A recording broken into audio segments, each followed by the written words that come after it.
الرحیم نحمدہ و نصلی علی رسول الکریم وعلی آلہ وصحبہ وذریۃ اجمعین رب اشرح لی صدری ویسر لی امری واحلل عقدۃ من لسانی یفقہوا قولی واجعل لی وزیرا من اہلی آمین یا رب العالمین سبحانک لا علم لنا الا ما علمتنا انک انت العلیم الحکیم۔ الحمدللہ ہم نے پچھلی بار ہم لوگ سورہ بقرہ پڑھ رہے ہیں۔ پچھلی بار ہم نے آیت الکرسی پڑھی تھی اور اس کے بعد کی 2 آیات پڑھی تھی۔ آج ہم لوگ آیت نمبر 258 سے شروع کریں گے انشاءاللہ۔ اس میں حضرت ابراہیم اور حضرت عزیر علیہ السلام کی زندگی کے کچھ واقعات آ رہے ہیں۔ تو اللہ تعالیٰ فرماتا ہے الم تری الی الذی، کیا تم نے اس شخص کو نہیں دیکھا، حاج ابراہیم، جو جھگڑا تھا ابراہیم علیہ السلام کے ساتھ، فی ربہ، اس کے رب کے بارے میں، ان آتاہ اللہ الملک، اس وجہ سے کہ اللہ نے اسے بادشاہی دی ہوئی تھی۔ اچھا، یہ جو ہے نمرود اور حضرت ابراہیم علیہ السلام کا واقعہ جو ہے وہ بیان ہو رہا ہے۔ نمرود جو ہے وہ عراق کا بادشاہ تھا، اور نمرود نام نہیں تھا، یہ لقب تھا۔ یعنی جیسے جو مصر کے بادشاہ تھے ان کا لقب فرعون ہوتا تھا، اسی طرح جو عراق کے بادشاہ ہوتے تھے ان کا لقب نمرود ہوتا تھا۔ تو حضرت ابراہیم علیہ السلام جو ہے وہ بیبلونیا ایک شہر وہاں کا، اور وہاں پہ پیدا ہوئے تھے عراق میں، اور اس وقت وہاں پر نمرود کی بادشاہی تھی۔ اب نمرود نے وہاں پر بادشاہی کے ساتھ ساتھ خدائی کا دعویٰ بھی کیا ہوا تھا۔ اب ہمارے لیے یہاں پر ایک چیز سمجھنی یہ بڑی ضروری ہے کہ جب کوئی خدائی کا دعویٰ کرتا ہے تو اس سے کیا مراد ہے۔ ایک تو یعنی کہ بہت سارے ہو سکتے ہیں، لیکن اگر ہم جنرل دیکھیں تو اصل میں خدائی کا دعویٰ یہ ہو جاتا ہے کہ جو بادشاہ ہوتا ہے جس چیز کو وہ صحیح کہے اسے سارے صحیح مان لیں، جس چیز کو وہ غلط کہے اسے سارے غلط مان لیں۔ یہ ہے اس خدا کے، اس بادشاہ کے خدائی کے دعوے کا مطلب۔ اب کیسے، یہ کیسے، یعنی کہ اس کو ہم کیوں کہتے ہیں کہ یہ جو ہے یہ شرک ہے، یا یہ جو ہے خدائی کا دعویٰ ہے؟ تو اللہ تعالیٰ نے سورہ توبہ کی آیت نمبر 31 میں فرمایا ہے کہ اتخذوا احبارہم ورہبانہم اربابا من دون اللہ۔ یہود و نصارہ کے بارے میں اللہ تعالیٰ بیسیکلی نصارہ کے بارے میں اللہ تعالیٰ فرما رہا ہے کہ یہ جو نصارہ اور یہود و نصارہ ہیں، اتخذوا، انہوں نے بنا لیا ہے، احبارہم ورہبانہم، اپنے علماء اور مشائخ کو ارباب جو ہے وہ رب کی جمع ہے، اربابم، کہ انہوں نے ارباب رب بنا لیا انہیں، من دون اللہ، اللہ کے علاوہ۔ تو وہاں پہ عدی ابن حاتم، جب یہ آیت نبی صلی اللہ علیہ وسلم نے پڑھی تو عدی ابن حاتم وہاں پر بیٹھے ہوئے تھے رضی اللہ تعالیٰ عنہ۔ یہ حاتم تائی کے بیٹے تھے، انہوں نے اسلام قبول کیا تھا۔ تو انہوں نے نبی صلی اللہ علیہ وسلم سے کہا کہ نبی صلی اللہ علیہ وسلم ایسا تو نہیں ہے، ہم نے تو ایسا نہیں کیا، یعنی ہم تو ان کی عبادت نہیں کرتے تھے۔ تو نبی صلی اللہ علیہ وسلم نے فرمایا کہ کیا ایسا نہیں ہوتا تھا کہ جب وہ کسی چیز کو حلال کہتے تھے تم اسے حلال مان لیتے تھے، اور وہ کسی چیز کو حرام کہتے تھے تم اسے حرام مان لیتے تھے؟ تو انہوں نے کہا ایسا تو تھا۔ تو نبی صلی اللہ علیہ وسلم نے کہا کہ اور اس کے علاوہ خدائی کا دعویٰ کیا ہے؟ تو یہ ترمذی کی روایت ہے۔ تو ہمیں یہاں پر یہ جان لینا چاہیے کہ یہ جو فرعونہ تھے، یا یہ جو نمارد تھے، نمرود وغیرہ یہ تھے، ان کی جو خدائی کا دعویٰ تھا وہ اس قسم کا تھا۔ وہ کہتے تھے ہم ہیں، جو چاہیں کریں، ہمیں کوئی پوچھنے والا نہ ہو۔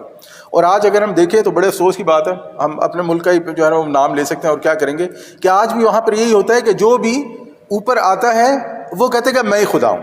اب جو میں نے کہنا ہے وہ ہونا ہے، جیسے میں نے ملک کو چلانا ہے ویسے چلنا ہے، عام عوام جائے بھاڑ میں، تم لوگ میرے سے بات نہ کرو۔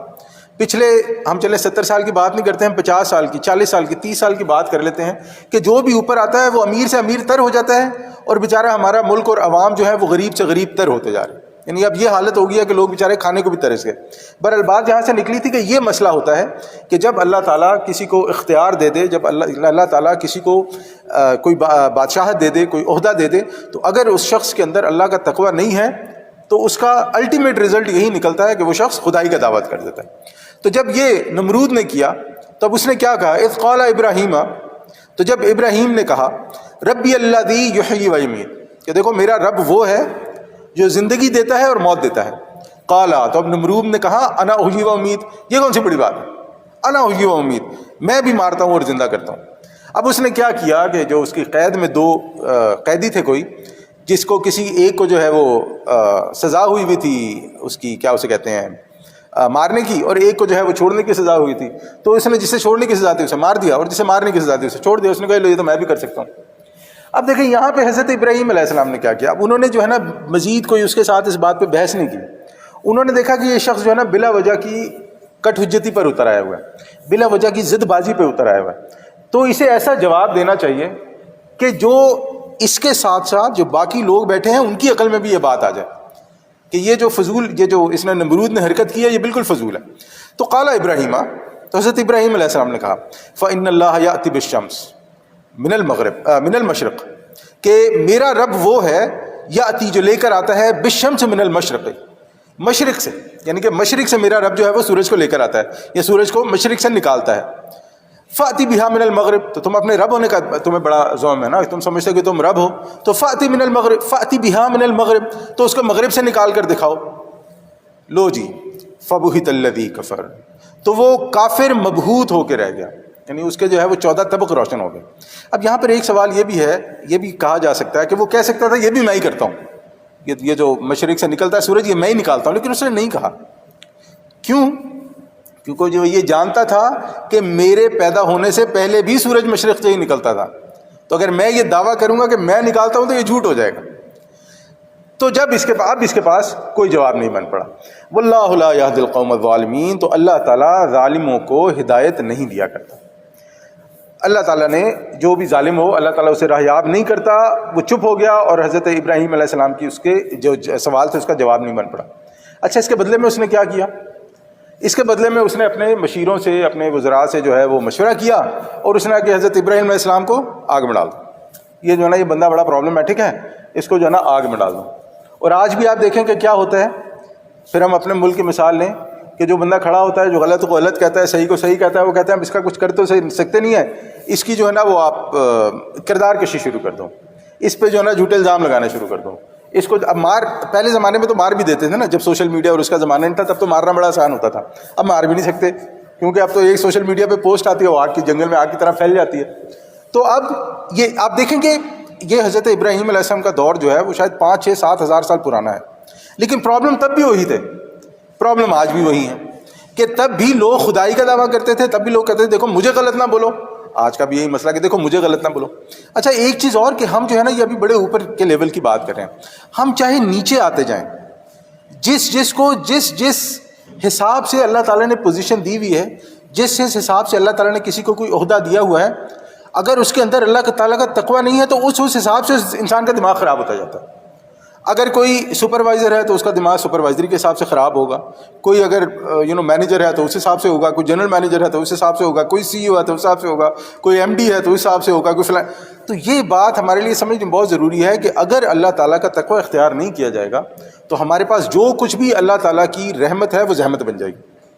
تو ہمیں یہ سمجھ میں آیا کہ اللہ تعالیٰ کی رحمت ہدایت کے ساتھ منسلک ہے.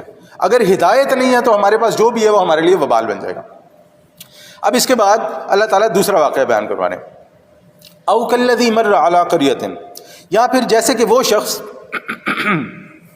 مر علی قریۃ جو گزرا ایک بستی سے، یا جس کا ایک بستی سے گزر ہوا، وہی خاویۃ علی عروشہا، تو وہ بستی اپنی اوندھی پڑی ہوئی تھی اپنی چھتوں پر، یعنی کہ وہ بستی بالکل تباہ و برباد ہو چکی تھی. اس کے بارے میں مختلف تعبیرات ملتی ہیں کہ وہ کون تھا جو گزرا اور وہ بستی کون سی تھی، لیکن علماء بیان فرماتے ہیں کہ حضرت عزیر علیہ السلام کا واقعہ ہے کہ حضرت عزیر علیہ السلام جو ہے وہ یروشلم سے گزرے تو انہوں نے دیکھا کہ یہ شہر جو ہے بالکل اس کی اینٹ سے اینٹ بچ چکی ہے، تباہ و برباد ہو چکا ہے. ہوا کیا تھا کہ بابل کے بادشاہ بخت نصر نے وہاں پر حملہ کیا تھا. 12 لاکھ وہاں کی آبادی تھی، اس نے 6 لاکھ لوگ جو تھے وہاں پہ انہیں مار دیا، ان کو تہہ تیغ کیا، اور جو باقی 6 لاکھ تھے ان کو اپنے ساتھ بنایا اسیر، جسے پریزنرز آف وار کہتے ہیں، اور ان کو لے گیا.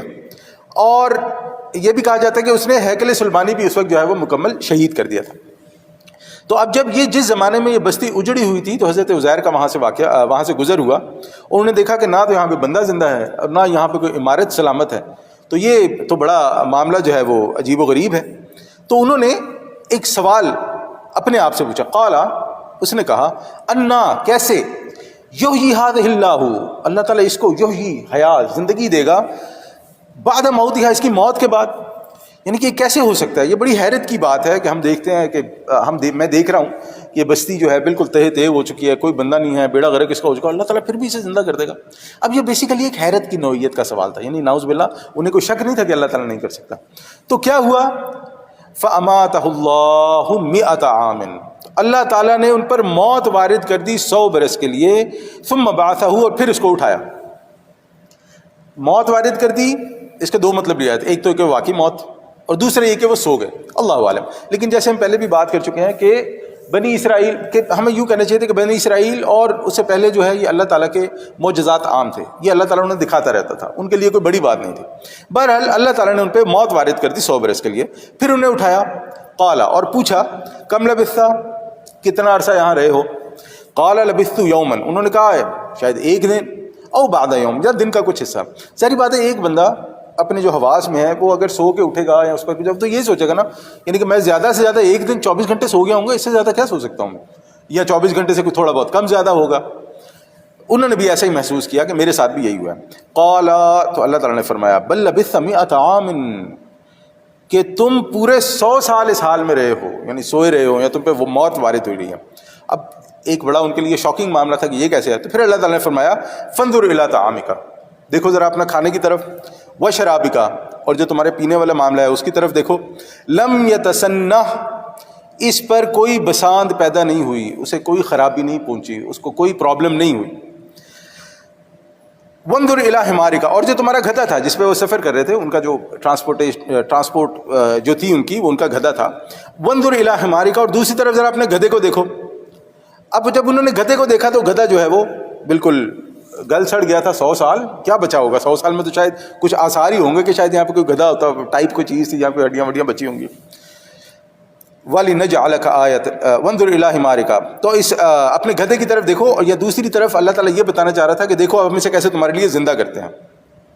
وَلِنَجْعَلَكَ آیَةً لِلنَّاسِ تاکہ ہم تمہیں لوگوں کے لیے ایک نشانی بنا دیں. دیکھیں ہم آگے بڑھنے سے پہلے اللہ تعالیٰ نے کھانا خراب نہیں کیا, جو کھانے اور پینے کی چیزیں تھے وہ خراب نہیں ہوئی. اس کی وجہ کیا ہے کہ اس کی وجہ تو نہیں کہنی چاہیے, لیکن ایک کامن سینس والی کیا بات ہے کہ ہم دیکھتے ہیں کہ جو درخت ہیں ان پہ پتجھڑ آتا ہے, یہ بالکل ان کے سارے پتے گر جاتے ہیں, سوکھ جاتے ہیں, پھر اللہ تعالیٰ بارش کرتا ہے, پھر موسم بدلتا ہے, پھر ہرے بھرے ہو جاتے ہیں, پھر اسی سے سیب ملتا ہے, انگور ملتا ہے, کھجور ملتا ہے, سب سب اسی سے مل جاتا ہے. تو یہ کھانے کا جو معاملہ ہے یہ کوئی اتنا بڑا پرابلم نہیں تھا. یہ ایک عام بندہ بھی دیکھتا ہے, اپنی زندگی میں مشاہدہ کرتا ہے کہ ایک زمین ہوتی ہے بالکل بنجر ہو جاتی ہے, اور پھر اللہ تعالیٰ اس پہ جو ہے وہ بارش برساتا ہے, اللہ تعالیٰ کا کرم ہوتا ہے, پھر اسے ہمیں پھل فروٹ اور جو ہے وہ سبزیاں ملنی شروع ہو جاتی ہیں.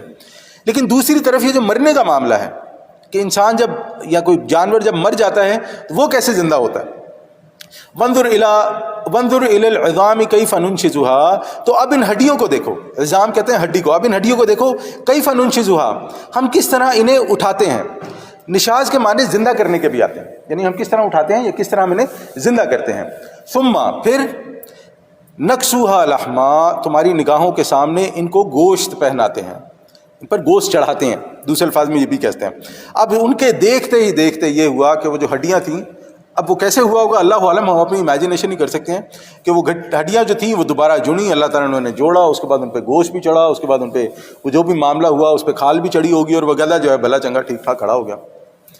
فلما تبین لہ بس جب اس کے سامنے یہ بات واضح ہو گئی, یعنی انہوں نے دیکھ لیا کہ ایک مردہ کیسے زندہ ہو سکتا ہے. قال وہ پکار اٹھا, حضرت عزیر علیہ السلام پکار اٹھے, اعلم ان اللہ علی کل شیء قدیر میں جان گیا, اعلم مجھے علم ہو گیا, میں پوری طرح جان گیا, ان اللہ علی کل شیء قدیر کہ اللہ تعالیٰ ہر شے پر قادر ہے.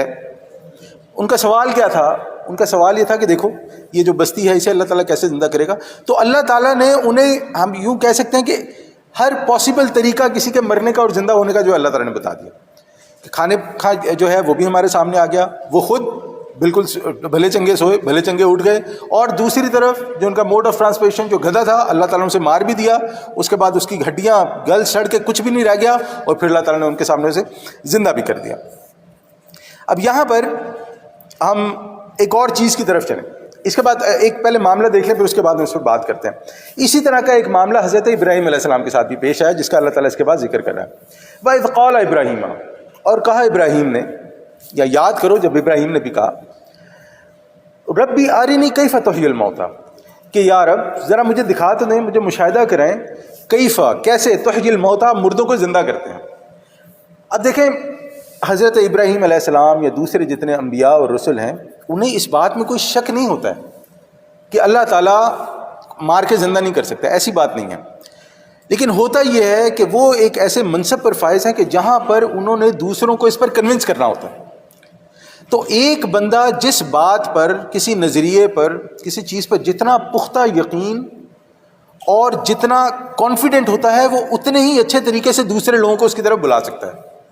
اس لیے آپ دیکھیں کہ صرف حضرت ابراہیم علیہ السلام کا نہیں بلکہ نبی اکرم صلی اللہ علیہ وسلم کو بھی جنت دکھائی گئی، جہنم دکھائی گئی، قبر کے معاملات دکھائے گئے، لوگوں کو کیا سزائیں ہوں گی، جنت میں کیا ہوگا، یہ سب نبی صلی اللہ علیہ وسلم کو دکھائے گئے. تو اس کا مطلب جو نبی اکرم صلی اللہ علیہ وسلم کا ایمان تھا وہ کسی بھی بشر سے سب سے زیادہ تھا، کیونکہ انہوں نے مشاہدہ کر لیا.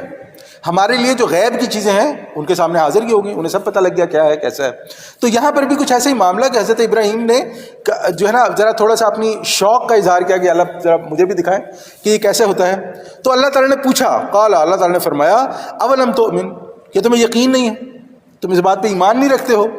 قال بلا، انہوں نے کہا کیوں نہیں، بالکل ایمان رکھتا ہوں، ایسی کوئی بات نہیں ہے. ولکن، لیکن، لیطمئن قلبی، میں اپنے دل کے اطمینان کے لیے آپ سے یہ سوال کر رہا ہوں، آپ سے یہ جو پوچھ رہا ہوں اپنے دل کے مطمئن ہونے کے لیے پوچھ رہا ہوں. تو اس کے بعد فرمایا، اللہ تعالیٰ نے فرمایا ٹھیک ہے. قال، فرمایا، فخذ، پکڑو، عربی میں خود کا مطلب تک ہے. قال فخذ اربعۃ من الطیر، تو 4 پرندے لے لو یا انہیں پکڑ لو، فصرحن الیک، اور انہیں اپنے ساتھ ہلا لو، اپنے ساتھ مانوس کر لو. ثم اجعل على كل جبل منهن جزءا، پھر ان کے ٹکڑے ٹکڑے کرو، انہیں مار دو، ان کے ٹکڑے ٹکڑے کرو اور ہر پہاڑ پر ان کا ایک ایک ٹکڑا رکھ دو. یعنی کہ جو آپ کے ساتھ پرندے ہل گئے ہیں انہیں مار کے ان کے ٹکڑے کر دو، مکس کر دو یا علیحدہ کر دو، جو بھی کرنا ہے اس کو کر دو. اور اس کے بعد پہاڑ چن لو، 3-4 پرندے یا جتنے بھی ہیں وہ 4 پرندے ہیں، تو 4 پہاڑ چن لو اور 4 پہاڑوں پر ان کا جو آپ نے ٹکڑے کیے ہیں وہ رکھ دو. ثم ادعهن یاتینک سعیا، پھر ان کو پکارو. ثم ادعهن، ہم کہتے ہیں دعوت دینا، دعا. ثم ادعهن، تو پکارو انہیں. یاتینک سعیا، تو وہ تمہارے پاس دوڑتے ہوئے آئیں گے. جب حضرت ابراہیم علیہ السلام نے یہ کیا اور ان کو پکارا تو انہوں نے دیکھا کہ کس طرح اللہ تعالیٰ جو ہے جن کے پرزے بھی علیحدہ کر دیے، انہوں نے اپنے ہاتھ سے ان کو علیحدہ کیا. اللہ تعالیٰ نے ان کی آنکھوں کے سامنے ان کو بھی موت سے زندہ کیا اور ان کے سامنے لے آئے. اب یہاں پر ہمارے سامنے ایک بات سمجھنی بڑی ضروری ہے، جو کہ اللہ تعالیٰ نے جس کی طرف یہ اشارہ کیا کہ انسان کے لیے سب سے مشکل ماننا جو ہے وہ یہ ہے ایمان میں کہ میں مرنے کے بعد جواب دوں، کہ میں مرنے کے بعد کیسے زندہ ہوں گا. اس لیے آپ دیکھیں کہ جب قرآن شروع ہوتا ہے سورہ فاتحہ دعا ہے. سورہ فاتحہ کے بعد ساتھ ہی اللہ تعالیٰ سورہ بقرہ میں جب بات شروع کرتا ہے اور اللہ تعالیٰ فرماتا ہے کہ اس کتاب میں کوئی شک نہیں ہے اور یہ متقین کے لیے ہدایت ہے، تو پھر اللہ تعالیٰ ہدایت جو متقین ہیں ان کی نشانیاں بیان فرماتے ہیں.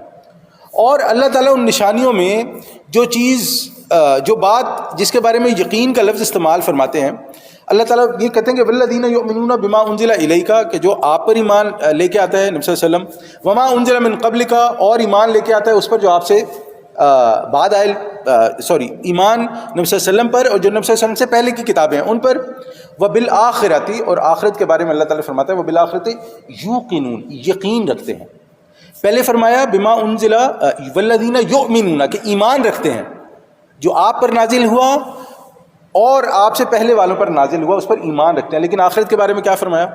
وبالآخرۃ ہم یوقنون، کہ آخرت کے بارے میں یقین رکھتے ہیں. تو انسان کے ساتھ یہ ایک سائیکالوجیکل پرابلم بھی ہے کہ ہم دیکھتے ہیں اپنی زندگی میں ہر کوئی یہی دیکھتا ہے کہ ایک بار جو مر گیا وہ گیا، پھر وہ دوبارہ نہیں آتا. جو ایک بار مر گیا اس کا پھر کوئی، یعنی کہ نا آپ دیکھیں کہ ہم صرف اگر اپنی عقل پر اس بات کو پرکھیں تو ایک بار جو مر گیا پھر اس کا تو چیپٹر ہی کلوز، ختم ہو گیا. یعنی پھر ہم یہ سوچ ہی نہیں سکتے کوئی دوبارہ پیدا ہوگا. آپ اس کا اندازہ اس بات سے لگائیں، سمجھنے کی بات ہے. ہم اس کا اندازہ اس بات سے لگائیں کہ انسان چاند پر پہنچ گیا ہے، کہتے تو ہیں، ہم بھی مان لیتے ہیں پہنچ گیا ہوگا، کہ انسان چاند پہ پہنچ گیا، مارس پہ، اور پتہ نہیں کون کون سی انہوں نے جو معاملہ کر لیا.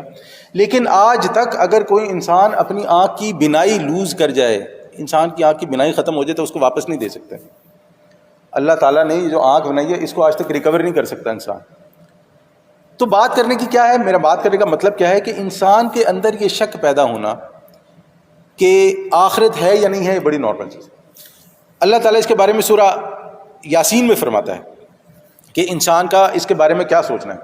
میں صرف وہ پڑھ دیتا ہوں کہ جو آیات ہیں 77, 78 اور 79، کہ اللہ تعالیٰ فرماتا ہے کہ کیا یہ انسان نہیں دیکھتا کہ ہم نے اسے محض ایک قطرے سے پیدا کیا ہے، من نطفۃ، ایک نطفے سے پیدا کیا ہے، وہو خصیم مبین، لیکن جھگڑالو انسان ہے. یہ کتنا جھگڑتا ہے، ہمارے لیے مثالیں بیان کرتا ہے. اوقات ہے یہ بھول گئے. یعنی اللہ تعالیٰ نے اس کو پیدا کیسے کیا ہے، اس کی پیدائش کیسی ہے، اس کی اوقات کیا ہے، اس کے بارے میں بھول گئے. اور اس کے یہ بھولنے کے بعد وہ یہ دعوے کرتا ہے یا یہ بات کرتا ہے قال من یحیی العظام وہی رمیم، کہ کیسے ان ہڈیوں کو جو گل سڑ گئی ہیں اللہ تعالیٰ سے زندہ کرے گا. یہ کیسے ہو سکتا ہے کہ اللہ تعالیٰ یہ کام کرے؟ تو اللہ تعالیٰ فرماتا ہے اس کے بارے میں سبحان اللہ، بڑی خوبصورت بات کرتا ہے. اللہ تعالیٰ فرماتا ہے کہ اللہ تعالیٰ نے تمہیں پہلی بار بھی پیدا کیا تھا، اس وقت تو کچھ بھی نہیں تھا نا. جب پہلی بار پیدا ہوئے تو there was nothing. مرنے کے بعد تو پھر تم پیدا ہوئے تھے تو تمہارا کچھ نہ کچھ بچ گیا ہوگا. تو اللہ تعالیٰ کے لیے اللہ تعالیٰ کے لیے اس معاملے کا یعنی کہ دوبارہ پیدا کرنا اللہ تعالیٰ کے لیے کوئی مشکل نہیں. اور پھر قرآن میں جا بجا اللہ تعالیٰ فرماتا ہے کہ یہ آسمان دیکھو، یہ زمین دیکھو، چیزوں کا ختم ہونا، دوبارہ پیدا ہونا، تمہارے سامنے 50 قسم کی مثالیں پڑی ہیں، ان سب پہ نظر ڈالو، تمہارے سامنے ہے یہ سارا کچھ. اور پھر اللہ تعالیٰ سورہ روم میں اس کے بارے میں فرماتا ہے کہ وَهُوَ الَّذِي يَبْدَأُ الْخَلْقَ، کہ وہی ہے جس نے پہلی دفعہ خلقت کو پیدا کیا. جتنی بھی دنیا میں چیزیں ہیں وہ جب پہلی بار پیدا ہوئی ہیں تو وہ اللہ تعالیٰ نے ہی پیدا کیا ہے. ثُمَّ يُعِيدُهُ، پھر دوبارہ پیدا کرے گا. وَهُوَ أَهْوَنُ عَلَيْهِ، یہ اللہ تعالیٰ پہ بڑا ہی آسان ہے. اللہ تعالیٰ کے لیے پیدا کرنا کوئی مشکل کام نہیں. اچھا، اس کو ہم ایک دوسرے طریقے سے بھی سمجھ سکتے ہیں. پہلی بات تو یہ کہ یہ انسان پہ معاملہ آتا کیوں ہے، انسان پہ یہ معاملہ اتنا مشکل کیوں ہے؟ اس کی وجہ یہ ہے کہ آج کا انسان چاہتا ہے، بلکہ ہر ٹائم کا انسان یہی چاہتا تھا اور سمجھتا ہے کہ وہ ہر معاملے کو اپنی عقل سے اور اپنی منطق سے سمجھا سکتا ہے. وہ لاجک سے ہر چیز کا معاملہ جو ہے نا، ہر چیز کا جواب دے سکتا ہے. اب جب انسان اپنی لاجک اور اپنی عقل پر دین کو پرکھنا شروع کرتا ہے تو اس میں بڑا بڑا پرابلم پیدا کرتا ہے، خربتیں پیدا کرتا ہے، اس میں بہت سارے معاملات کو خراب کر دیتا ہے. اور ہمارے لیے یہ بڑا ضروری ہے کہ ہم لوگ آخرت کو سمجھنے کے لیے قرآن پر غور و فکر کریں، دین کو کسی استاد سے سیکھیں، اور پھر اس علم اور دین کی روشنی میں اپنی عقل کو استعمال کریں، تو پھر ہمارے لیے معاملات سمجھنے بڑے آسان ہو جائیں گے. یہ اس کو ہم ایک دوسری طرح سمجھنے کی کوشش کرتے ہیں، یا میں دوسری طرح کیسے لوگوں کو سمجھاتا ہوں. ہمارے لیے یہ سمجھنا بہت ضروری ہے کہ آخرت جو ہے وہ ایک ٹرانسفارمیشن آف لائف ہے. ہمارے لیے پرابلم کیا ہے، آج کے مسلمان کے لیے پرابلم کیا ہے کہ اس نے اس پوری زندگی کو اس جسم کے ساتھ منسلک کر لیا. انسان سمجھتا ہے کہ جسم ختم تو موت ختم. وہ یہ بھول جاتا ہے کہ اس جسم کے اندر اللہ تعالیٰ نے روح رکھی ہے. ہم لوگوں کا جو اصل ہے وہ وہی روح ہے، یہ جسم تو کنٹینر ہے. یعنی اللہ تعالیٰ جب اس جسم میں سے میری روح نکالے گا تو وہ روح ختم نہیں ہوگی، میں ختم نہیں ہو گیا، میرا یہ جسم ختم ہو گیا. اس جسم کے ساتھ جو روح کا تعلق ہے وہ تعلق ختم ہو گیا. اب یہ جسم کسی کام کا نہیں رہا، تو آپ اس جسم کو دفنا دیں گے. لیکن جو میں ہوں وہ کہاں ہوں؟ میں تو اللہ تعالیٰ کے پاس واپس چلا گیا نا، اللہ تعالیٰ کی طرف سے آیا تھا میں. اب یہ جو میں اللہ تعالیٰ کے پاس واپس چلا گیا، اور جو میرے مرنے کے بعد زندگی کے ایک زندگی سے پہلے کی لائف تھی، جب اللہ تعالیٰ نے ہم سب کو پیدا کیا تھا اور اللہ تعالیٰ نے ہم سب سے پوچھا تھا کہ بلا کہ کیا میں تمہارا رب نہیں ہوں، تو ہم سب نے کہا تھا بلا، ہاں بالکل آپ ہمارے رب ہیں. ایک وہ زندگی تھی. پھر اللہ تعالیٰ نے ہمیں سلا دیا یا موت وارد کی. پھر یہ دوسری زندگی تھی جو شروع ہوتی ہے ماں کے رحم سے شروع ہوتی ہے، پھر آپ اس دنیا میں آتے ہیں. پھر یہ دوسری زندگی ختم ہوتی ہے. پھر اس کے بعد زندگی کا ختم ہونے کے بعد عالم برزخ ہے، جہاں پہ ایک اور زندگی کا آغاز ہے، جہاں آپ کی قبر کی زندگی ہوگی، پھر سوال و جواب ہوں گے، پھر جنت یا جہنم ہوگا. اب یہ چیزیں ہمیں سمجھنے کے لیے جب تک انسان قرآن پہ غور و فکر نہیں کرے گا، احادیث اور سنت پہ غور و فکر نہیں کرے گا، وہ سمجھ ہی نہیں سکتا اس چیز کو. دیکھیں یہ نا، ہم دیکھیں کہ ایمان کیا ہے. ایمان بیسیکلی دو چیزیں ہوتی ہیں بیسیکلی. ایک ہوتا ہے آپ کا شروع کہ میں پیدا ہوا، ایک ہوتا ہے آپ کا آخر کہ میں ختم ہوں گا. یہ دو چیزوں پر تو ہر بندے کا ایمان ہے نا. یعنی ایمان، میں اس وقت جنرل ایمان کی بات کر رہا ہوں، کہ چاہے مسلمان ہے، کافر ہے، وہ اللہ کو مانتا ہے نہیں مانتا ہے، سب یہ مانتے ہیں کہ یہ دو چیزیں ہیں کہ میں پیدا ہوا اور میں نے مر جانا. اس کے بیچ میں ایک زندگی ہے، یہ بھی سب مانتے ہیں. اور ان زندگی کو گزارنے کے لیے اللہ تعالیٰ بھیجتا ہے پروفٹس، رسول بھیجے، انہیں کتابیں دی. اب وہ رسول ہمیں باقی چیزوں کے بارے میں بتاتا ہے کہ دیکھو یہ جو زندگی ہے یہ تمہارے سامنے، اسے تم نے کیسے گزارنا ہے، کیونکہ اس زندگی کے گزارنے پر جو تمہارا اینڈ پوائنٹ ہے، جو یہ موجودہ زندگی جو ختم ہوگی، اس کے بعد جو نیکسٹ زندگی شروع ہونی ہے اس کا معاملہ ہوگا. تو وہ تین چیزوں پر، پھر یہ تیسری چیز پر جب ہمارا ایمان آتا ہے رسول پر، تو پھر یہ باقی جو آخرت کے معاملات ہیں، تقدیر کے معاملات ہیں، جی کر مر اٹھنے کے معاملات ہیں، یہ ہم پر کلیئر ہوتے ہیں. تو ہمارے لیے آخرت کو سمجھنے کے لیے قرآن پر غور و فکر کرنا بہت ضروری ہے۔ اسی لیے اللہ تعالیٰ بار بار آپ دیکھیں کہ اللہ تعالیٰ جب آخرت کی بات کرتا ہے تو اللہ تعالیٰ بار بار یقین کا لفظ استعمال کرتا ہے۔ اللہ تعالیٰ بار بار لوگوں کو یہ بتاتا ہے کہ دیکھو تم یہ مت بھولو کہ اس زندگی سے ایک دن تم لوگوں نے چلے جانا، یہاں پہ ہمیشہ کے لیے نہیں رہنا، وہ تمہارے سامنے ہے، کوئی زندہ ہوتا ہے، کوئی مرتا ہے، کوئی آتا ہے، کوئی جاتا ہے، تمہارے سامنے سارے معاملات ہیں۔ اور پھر اللہ تعالیٰ بار بار بتاتا ہے کہ جو بھی تم نے یہاں کمانا ہے وہ یہیں رہ جانا ہے، جو تمہارے ساتھ یہاں سے جانا ہے وہ تمہاری ڈیڈز ہیں، وہ تمہارے اعمال ہیں۔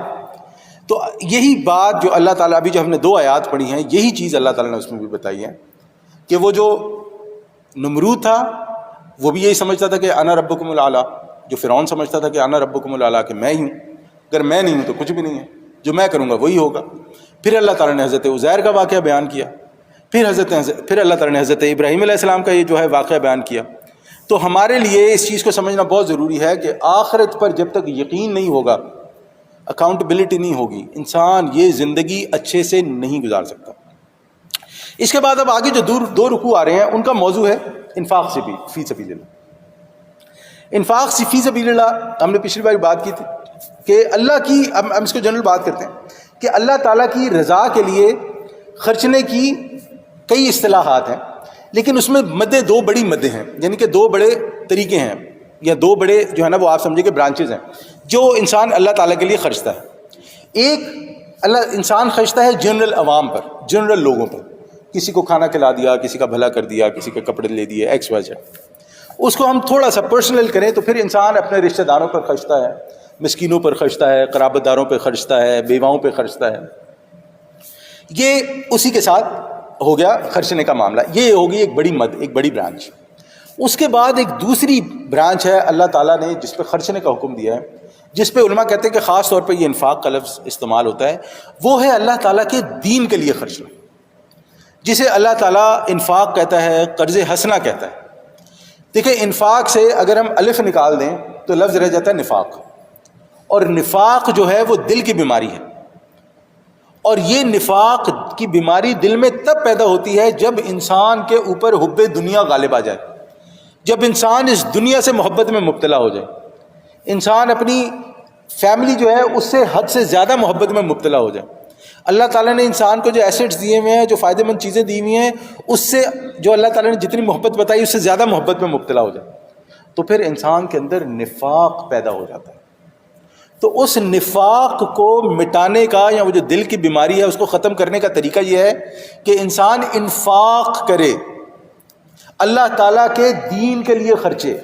ہمارے پاس ایک بہت بڑا پرابلم یہ ہوتا ہے، ایک عام مسلمان کے پاس ایک بہت بڑا پرابلم یہ ہوتا ہے کہ اس کی زندگی میں کوئی موٹو ہی نہیں ہوتا، اسے پتہ ہی نہیں ہوتا کہ میں نے زندگی میں کیا کرنا ہے۔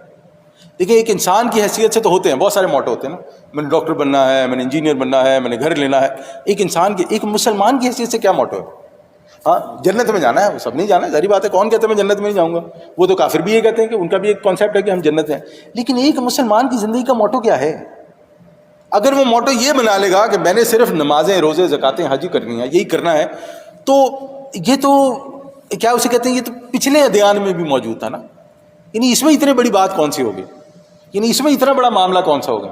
بلکہ اگر ہم نے یہی دیکھنا ہے تو ہم دیکھتے ہیں کہ ہم سے جو پہلے والے ادیان ہیں اس میں تو اور بھی زیادہ سختی ہے۔ وہ لوگ منک بن جاتے ہیں نا، وہ جو نیلے وہ اورنج کلر کے کپڑے وہ جنہوں نے پہنے ہوتے ہیں، وہ تو ساری زندگی کچھ نہیں کرتے، ساری زندگی جو ہے وہ انہوں نے دنیا سے تیاگ لیا ہوتا ہے۔ کیا ہم ان سے زیادہ کرتے ہیں؟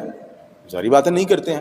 اسی طرح ہم دیکھتے ہیں کہ کرسچنز میں بھی ہے، وہ جو فادر والا ہے، وہ ان کے جو ننز والا معاملہ ہے، ساری زندگی شادی نہیں کرتی ہیں، ساری زندگی چرچز میں رہتے ہیں۔ اس کے کیا مسائل ہیں؟ وہ ایک علیحدہ جگہ ہے، لیکن ہے تو صحیح، وہ ان کے پاس ہم سے زیادہ ہے۔ تو پھر ایک مسلمان کی زندگی کا موٹو کیا ہوگا؟ ایک مسلمان کو اپنی زندگی میں کیا چاہیے؟ تو ہمارے پاس شیطان نے یہ چیز ہمیں بھلا دی ہے کہ ہمارے اوپر ایک بہت بڑی ذمہ داری دین کا کام کرنے کی بھی ہے، ہمارے دین کو جو مشکلات درپیش ہیں اس کو دور کرنے کی بھی ہے، اللہ تعالیٰ نے جو حق رکھا ہے اس حق کی تشہیر کرنے کی بھی ہے، اس دنیا میں جو باطل ہے اس باطل کو لوگوں کے سامنے اجاگر کرنے کی بھی ہے۔ اسی لیے آپ نے دیکھا نا نبی صلی اللہ علیہ وسلم کی وہ جو حدیث ہے کہ نبی صلی اللہ علیہ وسلم نے کہا کہ تم میں سے اگر کوئی برائی کو ہوتا ہوا دیکھے تو جس میں طاقت ہے وہ اپنے ہاتھ سے روکے، اگر وہ نہیں کر سکتا تو اپنی زبان سے روکے، اگر وہ بھی نہیں کر سکتا تو کم از کم دل میں تو برا جانے، اور دل میں برا جاننا ایمان کا سب سے ضعیف درجہ ہے۔ آپ دیکھیں کہ آج کا مسلمان ہم سب کو چھوڑ کے صرف اس حدیث کی بات کرتے ہیں، اس پہ کتنا عمل کرتا ہے؟ وہ برائی کیا سمجھتا ہے؟ وہ برائی سمجھتا ہے میں گھر پہ جاؤں گا اور اپنی بیوی اور بچوں میں نا ساری برائی اور اچھائی جو ہے نا وہ لاگو کر دوں گا، اپنی ذات فارغ ہے اور میرے لیے سب حلال ہے، میں جو مرضی کروں، یا جن لوگوں پہ میرا زور کرتا ہے سارا دین جو ہے نا میں ان پہ چلا دوں، جبکہ ایسا نہیں ہے۔ یہ ہے آج کے مسلمان کا ایک بہت بڑا مسئلہ کہ آج کا مسلمان سمجھتا ہے کہ میں اللہ کے راستے میں جو بھی خرچ کروں گا وہ فی سبیل اللہ ہے۔ میں نے اگر پانی کی سبیل لگا دی تو وہ بھی فی سبیل اللہ ہے، میں نے اگر روڈ بنا دی تو وہ بھی، دیکھیں وہ فی سبیل اللہ تو ہے، یعنی کہ ایک جنرل کانٹیکٹ، لیکن فی سبیل اللہ اصل میں وہ ہے جو اللہ کے دین کے لیے ہے، جس سے اللہ کے دین کو ڈائریکٹ فائدہ پہنچ رہا ہے، علماء اسے فی سبیل اللہ کہتے ہیں۔ تو ہمیں بھی یہ چاہیے کہ جب ہم اللہ کے راستے میں خرچ کریں تو ایک حصہ ہم ضرور نکالیں اپنے عزیز و اقارب کے لیے، لوگوں کی بھلائی کے لیے، یہ بہت ضروری ہے، لیکن اللہ تعالیٰ کا دین جو آج مغلوب ہو کے رہ گیا ہے اس کو ہم نظر انداز نہ کریں، اس کو ہم پیچھے نہ کریں۔ پھر اس کی وہی بات، پھر اس کی سب سے بڑی مثال، ہم نے اپنا ملک کس کے لیے حاصل کیا تھا؟ پاکستان کا مطلب کیا؟ لا الہ الا اللہ محمد رسول اللہ۔ میں آپ کو گارنٹی دے سکتا ہوں کہ جو اوپر بیٹھے ہوئے نا ملک چلا رہے ہیں، آپ کسی سے اس کا ترجمہ پوچھ لیں کہ کیا ہے، اب وہاں پر، اور یہ میں کوئی اپنی طرف سے بات نہیں کر رہا ہوں، ٹی وی پر آپ یوٹیوب پہ جائیں سرچ کریں، لوگوں کو سورہ اخلاص نہیں پڑھنی آتی، قل هو اللہ احد اللہ صمد اور ولم یکن لہ کفوا احد، کھا گیا بیچ میں سے، ایک آیت ہی پوری کھا گیا، انا اعطیناک الکوثر فصلی لربک، کھا گیا بیچ میں سے، آیت ہی پوری کھا گیا، تیسری دوسری کھا کے سیدھا تیسری پہ جم۔ کون ہے یہ وہ لوگ ہیں جو ہمارے ملک کے جو ہے نا فیوچر ڈیسائیڈ کرتے ہیں۔ کہاں گیا ہمارا دین؟ کہاں گیا ہمارا ملک؟ کہاں گئے مسلمان؟ کیوں ہے یہ سارا پرابلم؟ پھر وہی بات کہ سارا زور ہمارا اس پر ہے کہ ہمارے پاس کیا ہے، اور دین میں خرچنے کا کانسیپٹ ہمارا یہ بن چکا ہے کہ میں جو مرضی کروں، میں جو اچھا برا کالا پیلا رتا نیلا پیلا کروں، اس کے بعد میں اپنے مال میں سے تھوڑا سا نکال کے اللہ تعالیٰ کے راستے میں خرچ کر دوں، ہو گیا سب ملٹیپلائی بائی زیرو ہو گیا، میں بالکل دوبارہ سے صحیح ہو گیا۔ جب میں وضو کروں گا تو میرے گناہ دھل جائیں گے، میں کلی کروں گا تو منہ کے گناہ دھل جائیں گے، منہ دھوؤں گا تو چہرے کے گناہ دھل جائیں گے، ہاتھ دھوؤں گا تو ہاتھوں کے گناہ دھل جائیں گے، اور اس طرح کے جو ہے نا سارے کانسیپٹ انسان نے بنا لیے۔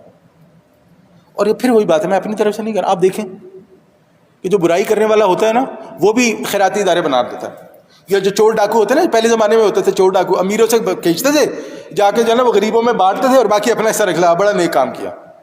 بس اسی کو آپ کر لیں کہ آج جو ہے وہ آج کا جو ہے نا وہ اس قسم کا بندہ وہ ماڈرن ڈاکو ہو گیا، وہ لوگوں کے نا لیگلی جو ہے وہ لوگوں کا یا گورنمنٹ پہ حق پہ ڈاکے ڈالتا ہے، اس کے بعد جو ہے نا وہ کوئی خیراتی ادارہ کوئی فلانا بنائے گا، چلو ہو گیا کام، میں جو مرضی کروں، کیونکہ دین کا پوائنٹ مسنگ ہے، دین کی پرائیورٹی مسنگ ہے، دین کو کیا مشکلات درپیش ہے وہ بالکل مسنگ ہے، اور اس پہ اور افسوس کی بات ہی کہ اس پہ کوئی کچھ کرنا بھی نہیں چاہتا، یعنی کوئی اس کے بارے میں سوچ، وہ کہتے ہیں مولویوں کا کام ہے، مولوی کرے گا نا، وہ بیچارہ مولوی کون ہوتا ہے؟ وہ بیچارہ پہلے ہی غریب پیچھے سے وہ آیا ہوتا ہے، مدرسے میں وہ بیچارہ پڑھا ہوتا ہے، اس کے پاس پہلی آپ یہ سمجھیں، یعنی کہ میں ان کو وہ نہیں کر رہا ہوں، ان کو ڈی گریڈ نہیں کر رہا ہوں، لیکن میں بتا رہا ہوں کہ آپ اگر دیکھیں تو ان کے پاس یہی اتنی ذمہ داری ہوتی ہے، جو دین کا بیڑا غرق ہو گیا وہ اس کو ہی سلجھانے میں لگے ہوتے ہیں، او اللہ کے بندے نماز تو پڑھ لو، یہ تو کر لو۔ اب یہ بڑا کام، یعنی سارا دین کا جو کام ہے جو ہم نے نہیں کرنا اس کا ذمہ دار مولوی ہے، اور جتنا دنیا کا کام ہے نا جو بھی ہم نے کرنا ہے اس کے ذمہ دار ہم،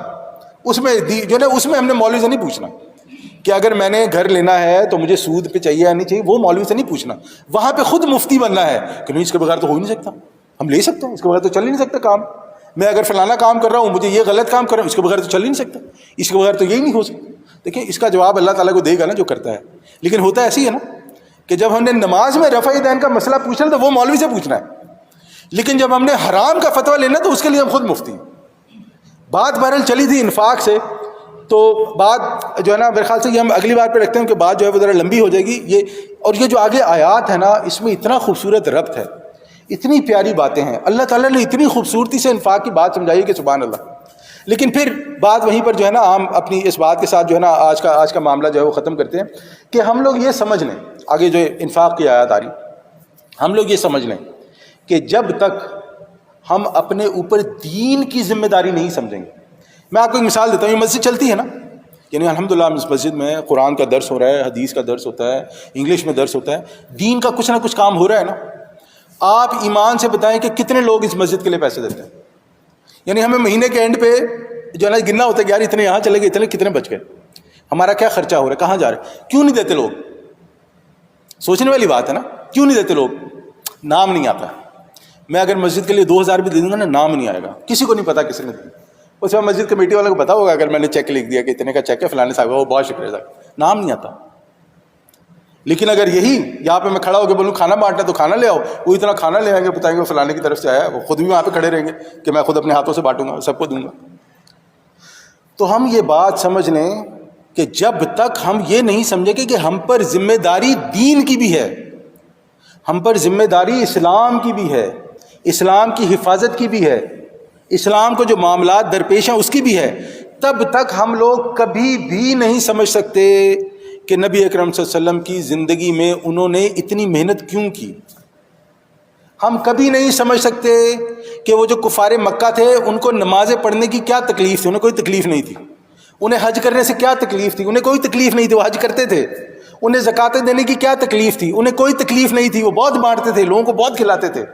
وہ جو حاجی آتے تھے ان کو ستو گھول گھول کے پانی میں پلاتے تھے, وہ انہیں کوئی تکلیف نہیں تھی. روزے رکھنے سے انہیں کوئی تکلیف نہیں تھی. اس چیز سے دنیا میں کسی کو کوئی تکلیف نہیں ہے. آپ جائیں یہاں پہ باہر کھڑے ہو جائیں, آپ روڈ پہ نماز پڑھیں, لوگ آپ کے لیے روڈ جو ہے نا روک دیں گے کہ بندہ نماز پڑھے سے پہلے نماز پڑھنا تو بھائی, اور یہ لوگوں کے اندر موجود ہے, یعنی لوگ رسپیکٹ کرتے ہیں.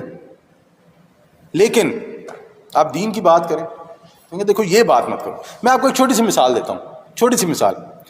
وصیت کا معاملہ اسلامی ملکوں میں تو جو ہے یہاں پر وصیت کا معاملہ کیا ہے, یعنی کہ اگر کوئی بندہ مر جائے, ایک مسلمان اگر مر جائے تو اس نے اپنی وصیت کے لیے کیا کیا ہوا ہے؟ ہم لوگوں نے کچھ نہیں سوچا اس کے بارے میں. اگر کسی نے پرسنلی کچھ کیا ہو تو کیا ہوگا, یعنی اگر کسی نے اپنی ول کو وصیت بنا کے رکھ لیا تو بن گیا. لیکن ہم نے ایک جنرل لیول پہ اس کے بارے میں کیا سوچا ہے؟ ہمارے پاس یہاں پر ایک مسلمان کا گروپ ہونا چاہیے جو اس پر کام کرے کہ اگر ایک مسلمان مر جاتا ہے تو اس کی جائیداد یا وراثت جو ہے وہ کیسے تقسیم ہوگی, کیسے تقسیم ہوگی, پتہ ہی نہیں کسی کو, اہمیت ہی نہیں ہے نا, کیونکہ دین کا معاملہ ہے, دین کا کام. اور بھی اس طرح جو ہے نا وہ کئی معاملات ہیں.